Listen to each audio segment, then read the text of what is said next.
como o afegão médio, eu digo a você, né, o cidadão, na verdade, o contribuinte, pode observar que está pagando juros abusivos. Por exemplo, eu estava conversando com você essa semana sobre a questão da Caixa Econômica.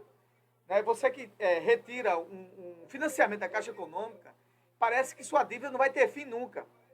Porque fora as taxas, né, o fundo garantidor, né, que é o fundo de reserva da Caixa, onde você subsidia, ele tem uma escala progressiva de dívida.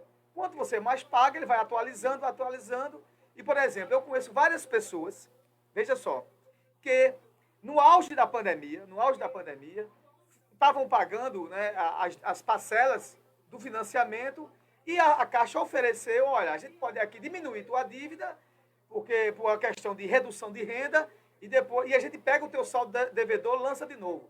Só que com essas pessoas, como foram observar agora, está devendo 2 vezes o que estava devendo no início da pandemia. Isso, doutora, na questão imobiliária, vamos focar para depois focar em outras situações. É juro abusivo, tem como, né, o cidadão, né, o contribuinte ir à justiça e a justiça compreender que está pagando juros sobre juros de um saldo devedor, até muitas vezes inexistente, só para alinhamento de status quo financeiro, de rating financeiro, deve ser isso?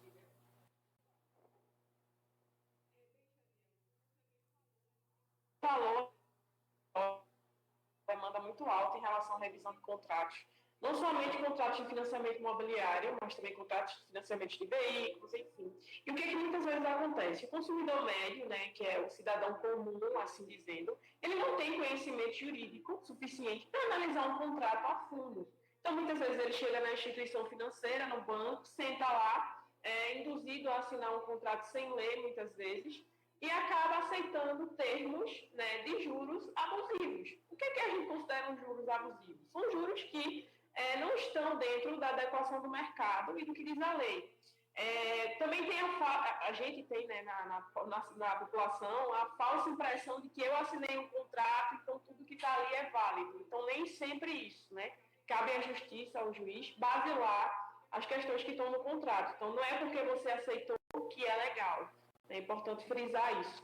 Então, assim, essa questão de Caixa Econômica, eu tenho até alguns clientes aqui que também passaram pela mesma situação, né, de que pactuaram uma coisa e acabaram recebendo outra na prática. Então, de fato, sim, cabe análise de caso a caso, né? Obviamente, a gente não tem como fazer uma análise geral, porque cada contrato tem sua especificidade, mas, de fato, sim, tem como a gente recorrer judicialmente, né, para tentar minorar esses juros, tentar ver o que é que o consumidor está pagando. Existe uma coisa muito séria nesses contratos da Caixa, estou falando especificamente da Caixa, que eles embutem alguns serviços no contrato de financiamento imobiliário. Quais são esses serviços? Seguros. Então, o consumidor quer financiar um imóvel e acaba comprando um seguro vida, um seguro residência, que o consumidor não queria. Então, ele queria só financiar o imóvel dele, mas eles dizem lá, não, é obrigatório, você tem que fazer, está aqui no contrato. E aí acabam fazendo o que a gente chama também, que é vedado pela legislação, de venda casada. Então, tudo isso a gente consegue rever judicialmente para o consumidor ser aí ressarcido dessas perdas, desses danos. Doutora Amanda, veja só, as ações, no seu grande, é, linearmente falando, né, dentro do âmbito geral, por exemplo, eu vou lhe dar agora um exemplo claro. Por exemplo, você muitas vezes paga um seguro da Caixa, seguro do imóvel, não é? E a gente viu agora essas tragédias que aconteceram agora no município de Paulista. Pessoas que compraram Sim. o imóvel estava lá se depreciando, né? A Caixa, ela é muito ágil e muito competente para cobrar, coloca uma seguradora no meio, a seguradora também cobra e as pessoas pagam, e agora houve as tragédias, as pessoas morreram, ali caíram, mas eu fico impressionado é que com a capacidade da inércia dizer assim, olha, agora é comigo.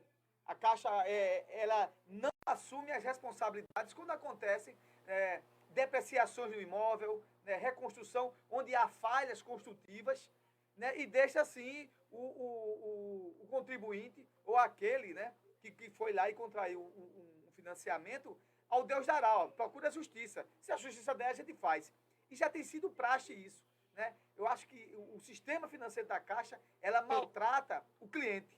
Né? Ela não quer ter uma parceria, porque toda vez, quando há alguma anomalia no processo do esbio, da questão de construção dos imóveis, ela nunca quer assumir. Ou ela joga para a seguradora, que também, se você está pagando o seguro do imóvel, logicamente que quem paga o seguro do imóvel entende que se acontecer alguma coisa dentro da concepção construtiva, eu vou ser amparado por alguma coisa.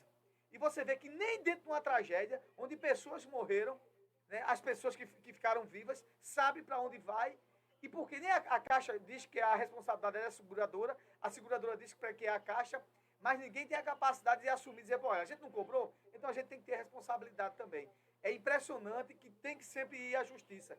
Eu acho que a nobre doutora vê isso aí seguidas vezes aí do seu escritório sobre isso. Ou seja, a Caixa só quer receber o bônus. O ônus ela não quer saber.